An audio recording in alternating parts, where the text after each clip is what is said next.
The sound of the door slamming was the first sign that something was wrong. It wasn't just the noise, it was the way it echoed, cold, definitive, like a sentence.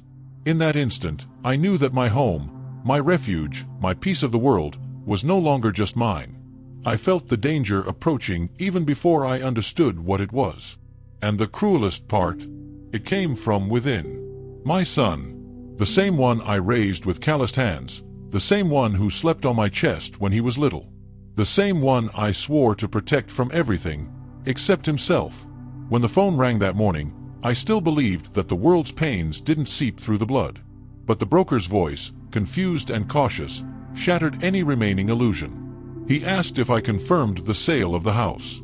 The sale of my house. The mug fell from my hand and shattered silently. The coffee spilled across the table like a dark river, staining the tablecloth I had embroidered 30 years ago. A small domestic disaster to announce an abyss. I felt the ground disappear beneath my feet. Every memory, his laughter in the backyard, the birthdays, the nights of fever and care, became entangled with a question that burned inside. What transforms a child into a stranger? The answer didn't come, but the feeling was physical. The body recognizes the betrayal before the mind. Shortness of breath, a tight stomach, a chill running down my spine. It was as if the air in the house, the same air that had nurtured so many stories, was now silently watching me, complicit in a truth I didn't yet have the courage to face. Meanwhile, the living room clock continued to tick away the time with its indifferent cadence. Tick, tock, tick, tock. Each second seemed to mock me, reminding me that everything I had built could be snatched away with a signature. A simple piece of paper, and the home I had erected with sweat and patience would become just another number on the real estate market. But there was something he didn't know. A detail that would change everything. I didn't yet know if it was a miracle or a twist of fate, but fate, sometimes, writes with irony. And what seemed like the end was only the beginning of something bigger. I lay motionless for long minutes, listening to the distant sounds of the street. Outside, people continued their routines, while inside me a silent war began. Pain mingled with disbelief, and beneath it all, an ancient force began to awaken. A force that doesn't shout, that doesn't ask, that observes and waits. Night fell, and with it came the weight of choice. I could pretend nothing had happened. I could remain silent, like so many mothers who swallow the shame of their children. But something inside me refused. There is a limit between love and submission, and on that border, something within me finally rose up. When I turned off the lights, the house seemed to breathe with me. I could smell the old wood, hear the creaking of the floorboards, feel the cold seeping through the cracks in the window. Everything there was part of my story, every mark, every scar. And suddenly, the idea of losing it didn't just hurt because it was a house. It hurt because it was the last place where I still existed whole. But sometimes, what they try to take from us is precisely what awakens who we truly are. And that night, between the distant sound of the wind and the silence of the room, I understood. He could have tried to sell the walls, but he would never have the name that held them up. Because there are things that blood cannot erase. There are homes that belong to the soul, not to paper. And what he forgot was precisely what would save me. I spent the night awake, listening to the distant sound of cars and the ticking of the clock that insisted on marking a time that no longer belonged to me. Each second sounded like a memory, each shadow projected on the wall seemed to watch me. It's strange how the world can continue the same when everything inside you is collapsing. I stared at the ceiling, trying to understand at what point my love became a bargaining chip. At what point my own son learned to see me as an obstacle. The hours passed slowly, and when the morning light began to filter through the curtains, something inside me hardened. It was a strange, almost dangerous calm, the kind of calm that comes when the heart understands that crying solves nothing anymore. I got up, made coffee, set the table with the same precision as always. My hands did everything automatically, but my mind was elsewhere. As the coffee brewed, I smelled the memory, the same scent that had accompanied me my whole life, from the small kitchen where he studied to the early mornings when I waited for his return. I picked up the phone and called the broker. His voice on the other end sounded tense, cautious, like someone treading on a minefield. He said my son had submitted documents, spoke of a power of attorney, signatures, deadlines. I let him talk. Sometimes, silence is more eloquent than any answer. When he finished, I thanked him firmly. And, for the first time, I realized the power wasn't in the words, but in who spoke them without trembling. I hung up the phone and stared out the window. The sun was rising, gilding the garden leaves. And even amidst the pain, there was beauty. Life has this irony: it flourishes even in the midst of ruin. It was then that an old memory flashed through my mind. My husband, many years ago, teaching me about the value of the piece of paper I now kept at the bottom of a drawer. He said the house was in my name because he wanted to guarantee me a roof over my head, even if the world turns its back on me. At the time, I thought it was an exaggeration. Today, I realize he had foreseen what I didn't want to imagine. I opened the drawer and there was the aged envelope, the sound of the paper unfolding echoing like a forgotten promise. My name was there. Clear, firm, definitive. It was more than a signature. It was a living reminder that I still had a voice, even when they tried to silence me. I sat in the armchair and took a deep breath. The fear was still there, but there was also something new: clarity. I understood that a mother's love doesn't have to be blind to be love, and that protecting a child doesn't mean allowing them to destroy what you've built. I spent the day in silence, observing the movement of the street. People coming and going, neighbors sweeping the sidewalk, children running. The world went on, as if nothing had happened. But inside me, something was maturing. An old desire for justice, not revenge, justice. That night, I sat down at the table again. I picked up an old notebook and started writing everything down: dates, names, souvenirs. Writing is a way of listening to oneself. Each word was a way of reminding myself that I existed, that my story had weight. And it was in this process that I realized what so many women discover too late: that silence hurts more than any confrontation. I looked at the clock. The hours ticked slowly, but it didn't matter now. Time had ceased to be an enemy and had become an ally. I knew that what was about to happen would change everything, and that, when the truth came out, no one would be able to pretend they didn't see it anymore. Perhaps that's why so many people stay here, following each revelation. Because they know that sometimes what seems like the end is just the beginning for a woman who finally decides not to be forgotten. And as night fell once more, I felt something akin to peace. The war hadn't started yet, but I was already ready. The next day, the city awoke to the distant sound of a garbage truck, and the metallic clang of the cans seemed louder than ever. Each bang echoed within me, as if saying, "It's time to clean up what has rotted." I stood at the window, watching the dry leaves swirl in the street, and realized that something within me was also being swept away. Blind love, naivete, the fear of facing my own flesh and blood, it all began to leave my body, like dust being blown away by an ancient wind. I picked up the document again, now with a steady hand. The paper had the slightly yellowed smell of time, the rough feel of stories that outlive human intentions. His name wasn't there. Only mine. 3 words written in black ink, which seemed to pulse under the sunlight streaming through the window. Exclusive property of Mrs. Maria Eunice dos Santos. 3 words. And that was enough for me to realize that that piece of paper was more than just a document. It was my silent salvation. But the heart doesn't understand legal justice. It only understands loss. And no matter how much reason I had in my hands, the emptiness that remained wouldn't go away. I could still see my son's face, the boy I used to feed, now transformed into someone who looked at me as if I were an obstacle in his path.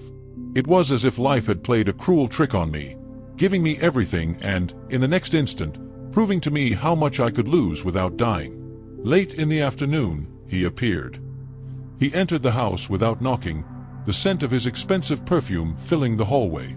The same perfume I had given him last Christmas. The irony was almost poetic. He looked at me with a forced, rehearsed smile, trying to appear innocent.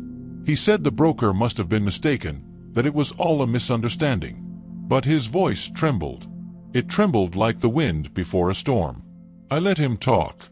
I sat at the table, the same place where I had served his food so many times, and observed him as one analyzes a stranger. His words bounced off the walls of the house and returned hollow. It was curious to realize that the same man who once depended on me to live now depended on my naivete to escape. And I no longer had either to offer. When I mentioned the document, he paled. The silence that followed was almost palpable. The room felt small, the air thin. It was in that instant that I realized, power doesn't need to raise its voice to assert itself. It simply exists. He tried to change the subject, looked away, spoke of regret, of love, of confusion. But true love needs no explanation, and his confusion had a name: greed. I saw in his eyes the same gleam of someone who bets on their own mother as a last resort. And it was there that I felt the pain transform into something new. Not hatred, not revenge. It was a kind of clarity. After he left, the house was plunged into a dense silence. The clock, always present, seemed to have stopped.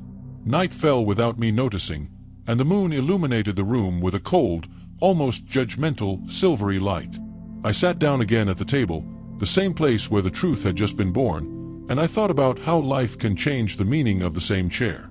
Before, it was the place where I served. Now, it was the place where I hoped justice would serve me in return. The fear was still there, whispering that perhaps he could return, that perhaps there was more behind that attempt. But along with the fear came something stronger, the certainty that I was no longer alone within myself. For the first time in a long time, I and myself were allies. And as the wind swayed the curtains, I realized that what was about to happen wouldn't just be a settling of accounts. It would be a revelation, one of those that destiny reserves for those who had the patience to wait for the exact moment to look their own pain in the eye. That night, I left the lights off and sat on the porch, staring into the darkness.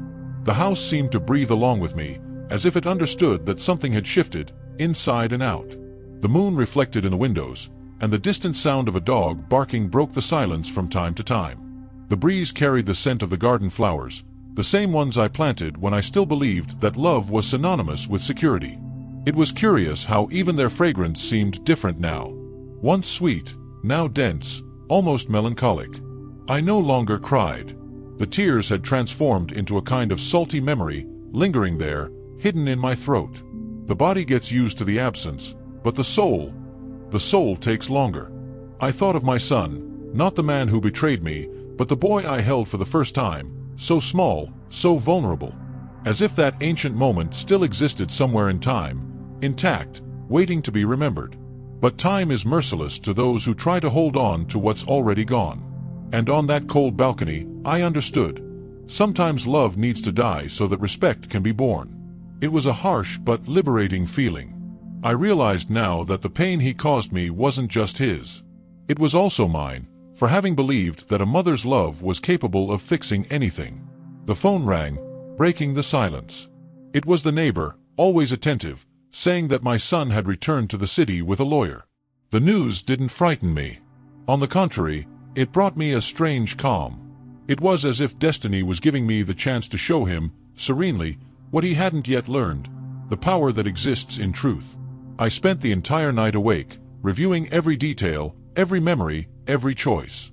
I remembered how society always expected women like me, black, older, tired, to accept everything in silence. To lower our heads, to smile even when wounded. And, perhaps out of habit, I did that for years. But something was different now. There was a light shining where before there was only shadow. In the morning, I put on my simplest dress, the same one I wore to church, and went to the registry office. The sun was strong, and the heat made the asphalt gleam. I walked slowly, savoring each step, each curious glance on the street. When I entered the building, the cool air from the air conditioning enveloped me, and the smell of paper and ink brought me back to reality. I handed the documents to the clerk and saw the surprise on his face. "Do you want to register the property in your name again?" he asked. I just smiled. "No, my son. It never stopped being mine."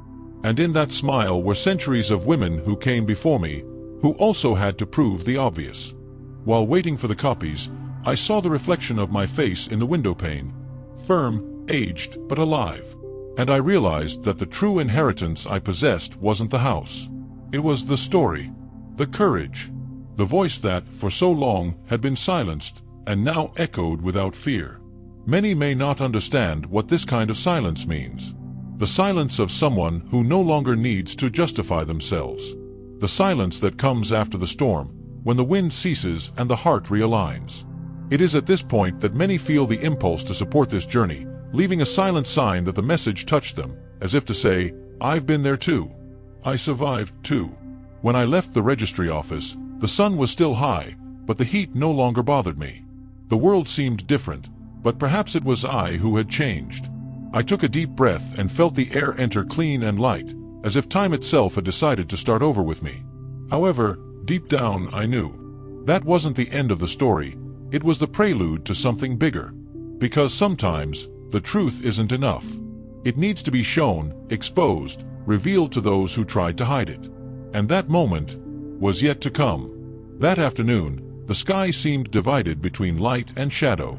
The sun insisted on piercing through the heavy clouds, as if the world outside reflected what I felt inside, a mixture of clarity and uncertainty, of courage and fear. I walked to the gate of the house and touched the cold iron, feeling the weight of time in my hands. Everything there carried a story.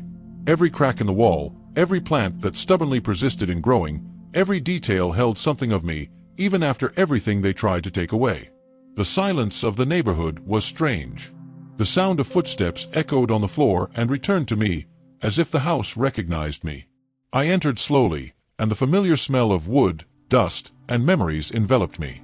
There were old photos still on the walls, faces frozen in time, smiles that now seemed like sweet lies. The kitchen still held the sound of pots and pans, and the bedroom, the echo of conversations that would never happen again. But in that tense atmosphere, something inside me changed. The anger had transformed into a lucid calm. I no longer wanted revenge. I wanted clarity. I wanted the world to see what I saw, that love, when betrayed, doesn't die, it just changes direction. As I walked through the rooms, I realized how generous solitude can be when you learn to listen to it. It doesn't shout, it doesn't demand. It simply shows what's left. And what's left in me is strength. A strength that wasn't born from pain, but from dignity. I sat in the living room armchair, the same one where I had waited so many times for my son to return. The worn fabric seemed to cradle my body with an old-fashioned delicacy. I closed my eyes and let the sound of the wind fill the space. That's when a memory I never wanted to revisit came to mind. The conversation I had with him years ago, when I still believed that everything would be resolved with love. He told me, in that cold, calculated tone, that the world belonged to the strong, that I was too kind to survive. At the time, those words pierced me like a blade. Today, I understand them differently. I was strong enough to remain good, even after being hurt. Kindness didn't weaken me. It kept me whole. Outside, I heard the sound of a car stopping in front of the gate. My heart raced, and an old tension coursed through my body again. I slowly stood up and looked out the window. There he was, in a suit, with the same look that once asked for comfort. The same face, but now marked by something I had never seen before: fear. He got out of the car, accompanied by his lawyer. The air grew thicker, and time seemed to slow down. It was as if each second prepared me for what was to come. I took the envelope with the documents and held it against my chest. I knew that this moment would be a turning point, not only between him and me, but between the past and what would come after. Their voices reached me before my body even moved. They spoke softly, but urgently. An attempt to control the narrative, something that had always been his talent. Only this time, it wouldn't be enough, because now I was the one carrying the truth. I opened the door calmly. The sound of the hinges cut through the air like a warning. They turned at the same time, and my son's gaze met mine. No words were spoken, but in that silence, there was more meaning than any argument. He tried to smile, perhaps believing that time would erase everything.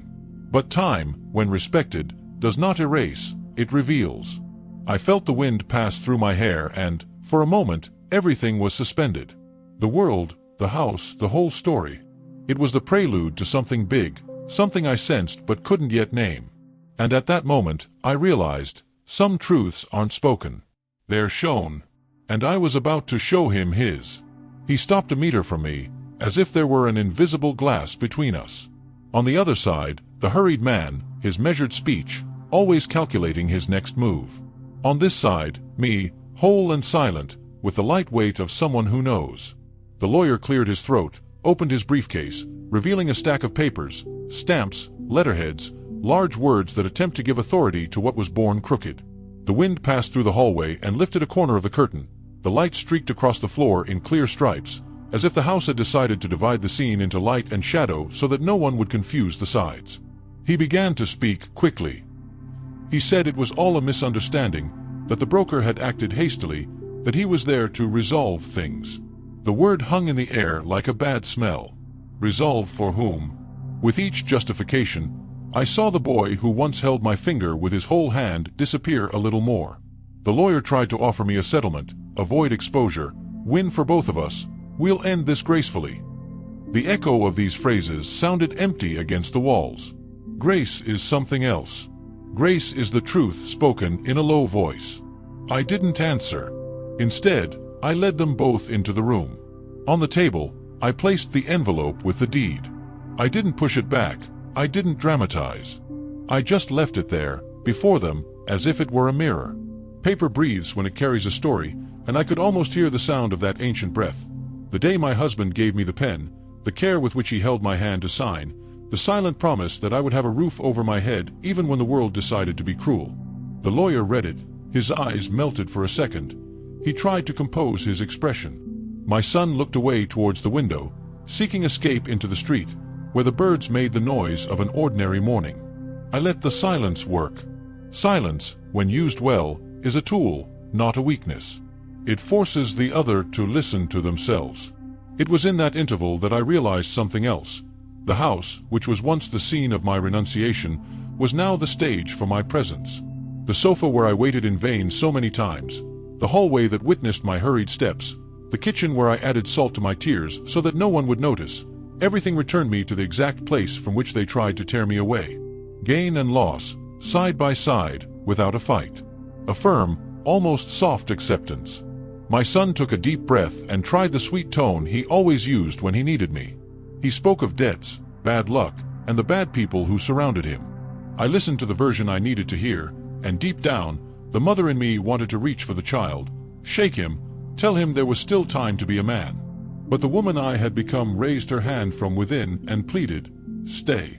Stay whole. Don't save those who drag you down.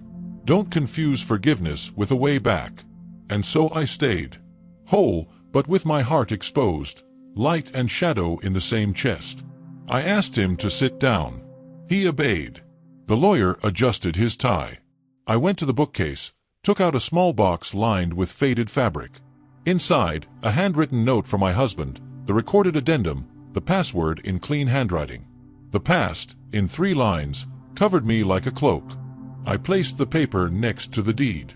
The lawyer understood. His body yielded an inch, almost imperceptible, the language men learn when they realize there's nowhere to hide. The kitchen smelled of old coffee, the hallway of waxed wood, and in the backyard, the mango tree leaves trembled like a small crowd celebrating silently. I said few words. I didn't accuse, I didn't raise my voice. I punctuated dates, mentioned the clause, the automatic nullity, the joint liability. I saw the shock grow in their gestures, like ink spreading in clear water. And yet, there was no triumph in me. There was a serious understanding. The price of each choice was beginning to be exacted, and no currency, neither my pain nor his money, would easily pay that debt. He asked for water. I brought him a glass. His hands trembled enough to make the glass vibrate. I could see in the background, reflected in the sideboard, our old portrait, me, him as a boy, his father with an arm around each of us. The mirror is cruel when it reflects back what we were. I wanted to touch his head as before, brush a strand of hair from his forehead, say, "My son." I didn't. I allowed my silence to be both comfort and boundary. The lawyer closed the folder slowly. He said he would consult about the necessary steps. I nodded once. They stood up. The gravity of what wasn't said weighed more than the paperwork. On the threshold of the door, my son turned his face to me. There was something in his eyes that wasn't guilt or courage, it was astonishment. The astonishment of discovering that kindness can have a backbone. That affection also knows how to say no. When the gate slammed shut, the house breathed again. I sat in the armchair and let the afternoon light draw rectangles on the floor. Life seeped in through the cracks, slowly warming what was still cold within me. Hope and fear remained, negotiating space. The scale swayed, but I didn't hold it in my hands. I let it find its balance on its own. High on the cupboard, the antique clock struck the hour. The sound echoed through the room like a promise. There was another movement in this story, one that still had no face. At the gate, footsteps stopped. Low voices, a brief doorbell, the barking of the neighbor's dog. I didn't get up immediately. I breathed. I felt my heart settle. And then, with the same calm of someone who knows that every key has its moment to turn, I stood up. The doorknob was cold.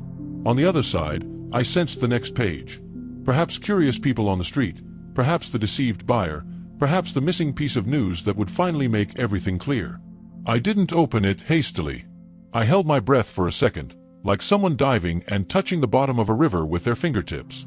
And there, in that instant suspended between light and shadow, I understood. I had already crossed over. The rest would come, and I was ready to receive it. I opened the door slowly, and the sound of the bolt seemed to echo like thunder inside my chest. On the other side stood a man I hadn't expected to see, the buyer. Young, well-dressed, but with eyes full of distrust. He held a thin briefcase, nervousness escaping through his fingers. For a moment, time seemed to stop. The scene was almost cinematic. Me, standing on the threshold of the house they had tried to take from me, and him, outside, searching for answers he didn't even know existed. "I apologize for coming unannounced," he said, his voice trembling, overly polite. "I need to clear some things up. I think I was deceived too." Those words fell on me like rain on cracked ground, inevitable, yet impactful nonetheless. I invited him in. The room welcomed him in silence, and the air felt heavy, as if the space itself sensed the gravity of what was about to be said. He opened the folder and spread the papers across the table. Contracts, receipts, copies of emails. Each page was an open wound. He said my son had assured him that everything was in order, that the deed had already been transferred. But the bank blocked the transaction, he confessed. They said the original document was invalid. I looked at him for a long time before answering. Injustice, sometimes, is so well disguised that even the innocent end up being used as instruments. The man lowered his head, ashamed. I didn't know he was selling something that wasn't his. The pain in his voice was real. And it was then that I understood that the truth has no enemies, only victims on different sides of the same story. The room fell silent for a few seconds. The afternoon light streamed through the windows, projecting a golden mosaic onto the floor that trembled in the wind. Dust floated in the air like small, tired stars. As he spoke, I observed the contrast before me. On one side, the boy, young, impulsive, believing the world is a game of fleeting opportunities. On the other, me, a woman, mature, marked by losses, accustomed to seeing time do what haste cannot, reveal. The difference between us was what time teaches, that easy gain is always paid for in installments of guilt. I showed him the original deed. The ink was already starting to fade, but my name still shone brightly. He read it and stood motionless. The silence that followed was the kind of silence that transforms. I saw in his eyes the understanding of someone who suddenly sees beyond the money, the human cost of greed. He apologized sincerely and promised to undo the deal. He said he would speak to the bank, to the lawyers, to whomever was necessary. That promise struck me like a breath of justice. It wasn't just the house being returned to its place, it was the balance of the world rearranging itself, millimeter by millimeter. I walked him to the door, and he thanked me hesitantly, as if thanking me not only for the conversation but for the lesson. "You are stronger than you seem," he said. I smiled slightly, without answering. Because strength, when it's genuine, doesn't need an audience. After he left, the house seemed larger. The echo of his footsteps mingled with the distant sound of a radio from the neighbor's house, playing an old song. I sat in the same armchair where the lawyer had been hours before.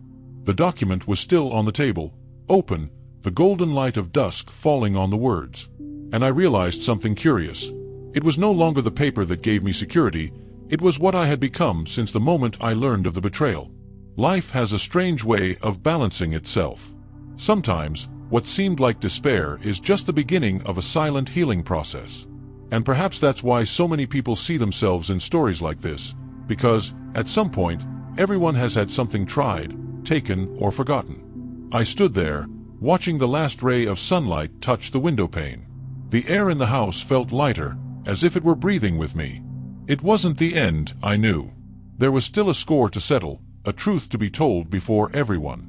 But, in that moment, I allowed myself a breath. A pause between what was and what was yet to come. Perhaps, if you were there, you would understand what I felt. That mixture of pain and serenity, of loss and new beginnings, that only those who have been betrayed by blood and saved by their own strength know. And who knows, upon hearing this, you too might feel the urge to leave your mark, a thought, a memory, a silent acknowledgement. Because stories like this aren't just mine. They belong to everyone who has ever had to rebuild their own reputation. Night was beginning to fall, and with it, a promise. There would still be a confrontation, and this time, it wouldn't be within four walls.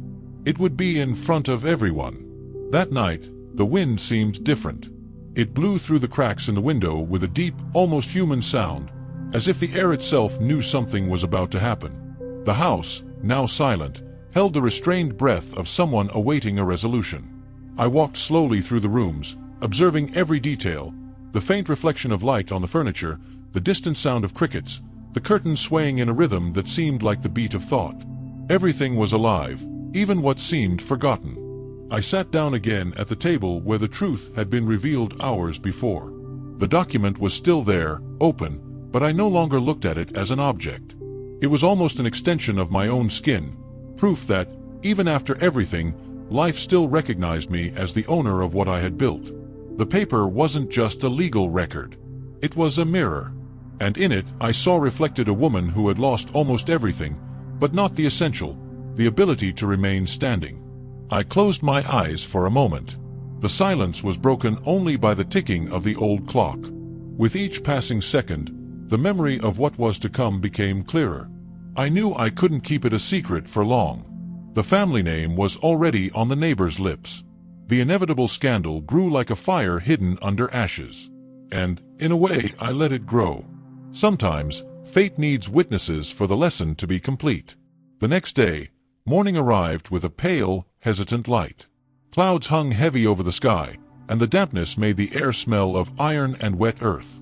I put on my dark coat and left early. The courthouse was just an ordinary building, of aged concrete and cold corridors, but that day it felt like the center of the world. Every step within that space sounded like an echo of all the steps I had taken up to that point. The sleepless nights, the sacrifices, the love transformed into struggle. While waiting to be called, I observed the people around me. Tired faces, desperate looks, fingers clutching documents as if holding on to their own salvation. There was a silent dignity in those strangers. Each carried a story, a conflict, a truth about to be tested. And suddenly, I realized, what I was about to do wasn't just about me. It was about all the women who were once marginalized from their own narrative. My son was there. Sitting in front, head down, tired face, deep dark circles under his eyes. He seemed smaller than I remembered. When he saw me, he looked away. That simple gesture, the averted gaze, weighed more than any words. It was in that instant that I understood the true magnitude of the ruin. He hadn't lost a house. He had lost himself.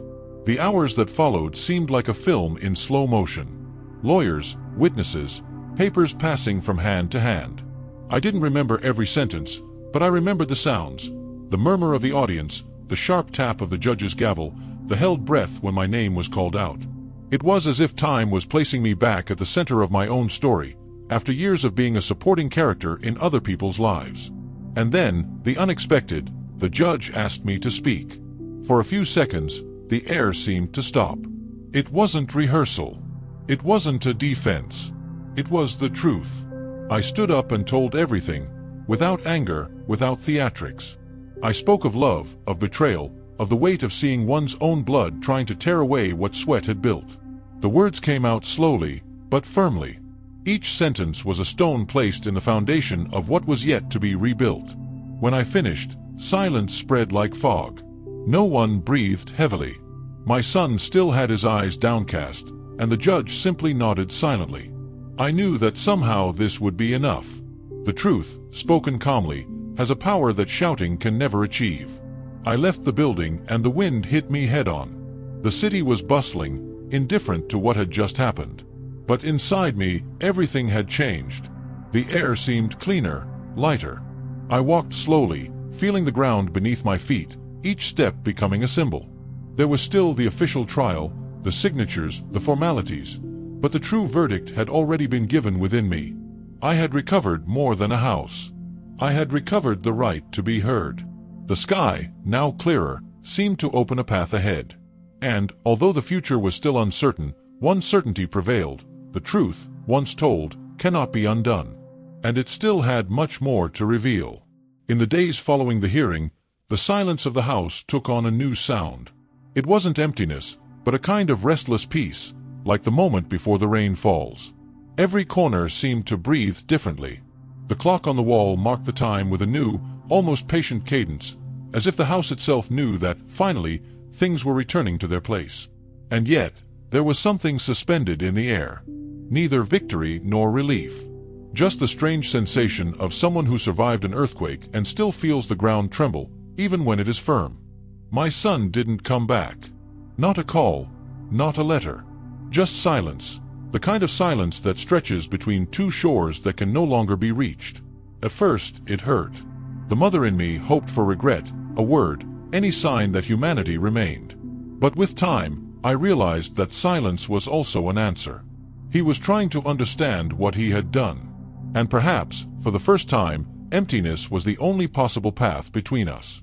In the first few days, I avoided going out. The neighbors whispered on the sidewalk, and I listened, even when they pretended to be talking about something else. The story spread everywhere, with distorted versions and exaggerations, but I didn't care. The truth, after all, was already on record. And even lies have a purpose. They show who is willing to believe anything, except what is simple. I began to rediscover the house. The garden, which had previously seemed small, now seemed vast. The mango tree leaves reflected the afternoon light as if each one held a secret. The smell of coffee returned to fill the mornings, and I began to open the windows without fear of who might look inside.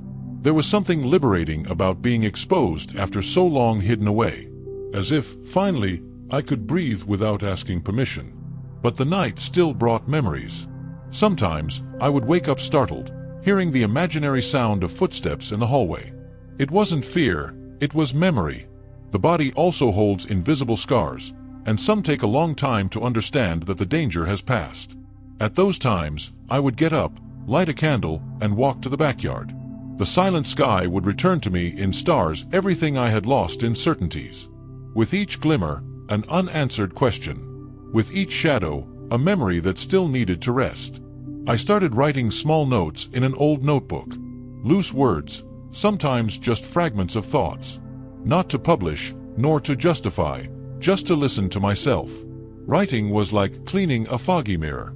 Each sentence brought a clearer reflection of the woman I was becoming. And, deep down, I realized something that had previously seemed impossible. Pain, when observed closely, has a strange beauty. It is what forces us to see what we previously ignored. One day, the phone rang. The sound was so unexpected that the glass in my hand almost fell. I answered with my heart pounding. It was the lawyer. His voice sounded calm, but there was a weight to his words. He said the case was officially closed. All rights confirmed, all paperwork in order. He paused, took a breath, and added, "Your son is trying to sell the car now. It seems he wants to start over far away." The news hit me with the delicacy of a blade. For a second, my maternal instinct wanted to ask where he was, if he needed help, if he was okay. But something inside me whispered, "Let him go." Some lessons only come when the road is long enough to hurt.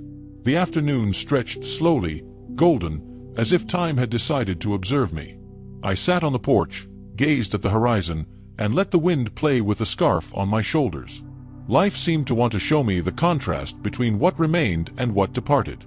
Shadow and light danced side by side, and I realized that, somehow, this balance was what I had always lacked. At that moment, I understood that forgiveness is not an act of pity, but of freedom. It doesn't erase what happened, but it releases us from the knot that the past insists on tightening. And perhaps, when my son understands this, he too will find a way back, not necessarily home, but to himself. The sky was beginning to change color, shifting from a deep blue to a soft orange. And watching that sunset, I felt the story wasn't over yet. Something was lurking, a reunion, perhaps, or a revelation. Life rarely closes a cycle without first testing whether we've learned enough to begin the next. And, that late afternoon, I knew. The final test was yet to come. Days later, the sun rose with a different kind of calm. The sky seemed clearer, as if the world had washed its face during the night. I woke up early, without an alarm clock. The silence of the house no longer weighed me down.